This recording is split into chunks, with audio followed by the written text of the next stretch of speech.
Assalamualaikum pemirsa.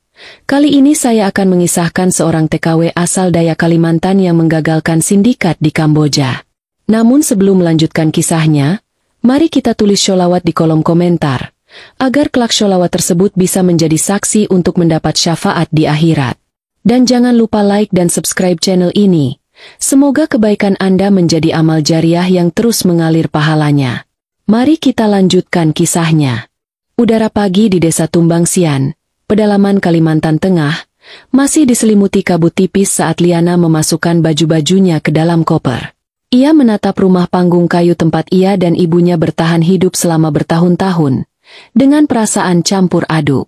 Di bawah atap yang bocor dan dinding rapuh itulah ia tumbuh, ditempa kerasnya hidup sejak kecil. Ayahnya sudah lama meninggal karena tenggelam saat mencari ikan di sungai, meninggalkan Liana dan ibunya yang sakit-sakitan tanpa penghasilan tetap. Liana bukan gadis sembarangan. Ia anak muda suku Dayak yang cerdas, lincah, dan tangguh. Tapi hidup memaksanya untuk berpikir lebih dari sekadar idealisme. Sudah setahun ibunya hanya bisa terbaring karena komplikasi ginjal. Biaya pengobatan dan kebutuhan sehari-hari tak sanggup lagi ditopang dari hasil menjual kerajinan rotan atau menoreh getah karet. Jalan keluar seakan tertutup, sampai seorang agen tenaga kerja dari luar desa datang menawarkan kerja mudah dengan gaji besar di luar negeri. Kerja jadi penjaga toko di Kamboja, makan ditanggung, gaji 2 juta per minggu, kata lelaki itu sambil memperlihatkan brosur lusuh bergambar gedung megah dan senyum wanita-wanita muda. Awalnya Liana ragu, tapi saat agen itu memberikan uang muka 1 juta untuk pengobatan ibunya, hatinya runtuh. Ia tanda tangan perjanjian tanpa membaca semua pasalnya, lalu diminta pergi ke Palangkaraya untuk pelatihan singkat.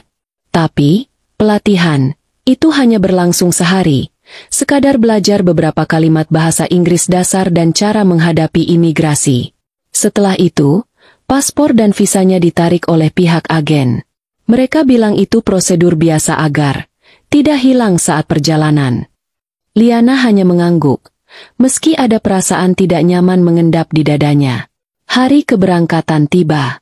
Dengan mata sembab karena semalaman menangis memeluk ibunya, Liana naik pesawat ke Phnom Penh, ibu kota Kamboja. Sesampainya di bandara, ia dan 2 gadis lain dari Jawa dijemput oleh pria asing yang hanya menyebut namanya, Mr. Chen. Mereka dibawa ke sebuah bangunan tinggi di pinggiran kota. Dari luar tampak seperti hotel, tapi begitu masuk, suasananya mencekam. Liana dan 2 temannya tidak langsung bekerja, melainkan dikurung dalam satu kamar sempit selama 3 hari. Makanan datang teratur, tapi tak ada izin keluar, dan paspor mereka tak pernah dikembalikan. Apa ini maksudnya? Bisik Sari, salah satu temannya. Kita diculik, ya? Liana mencoba berpikir rasional, tapi rasa dingin yang menyelimuti hatinya tak bisa diabaikan. Hari keempat, seorang wanita paruh baya berwajah keras masuk ke kamar dan menunjuk Liana. "Kamu kerja hari ini," katanya singkat dalam bahasa Melayu campur Kamboja. "Ikut saya. Jangan banyak tanya." Liana dibawa ke lantai 2, masuk ke ruangan yang menyerupai spa. Ada musik lembut, aroma minyak pijat, dan ruangan-ruangan kecil dengan tirai tebal. Ia diberi pakaian mini dan diminta membersihkan ruangan. Tapi tak butuh waktu lama bagi Liana untuk melihat kenyataan. Tempat itu bukan spa biasa. Perempuan muda keluar masuk ruangan dengan wajah letih. Beberapa menangis diam-diam. Tamu-tamunya hanya pria dewasa. Kebanyakan turis asing atau pria lokal kaya. Hatinya berontak. Ia bukan perempuan seperti itu. Ia tidak datang untuk dijadikan barang hiburan. Namun protes hanya akan membawa masalah.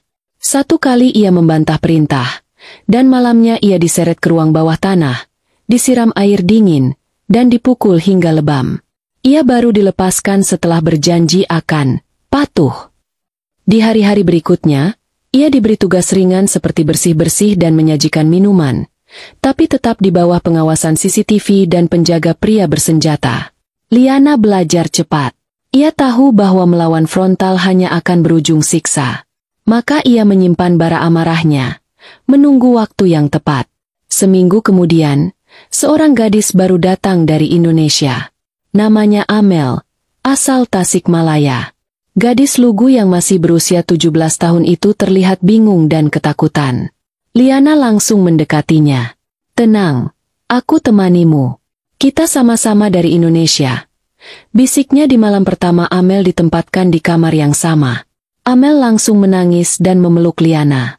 Ia mengaku ditipu agen yang menjanjikan kerja rumah tangga. Liana hanya bisa mengelus punggungnya. Namun keesokan harinya, Amel dibawa paksa ke lantai atas dan tidak pernah kembali. Dia dibawa untuk dijual,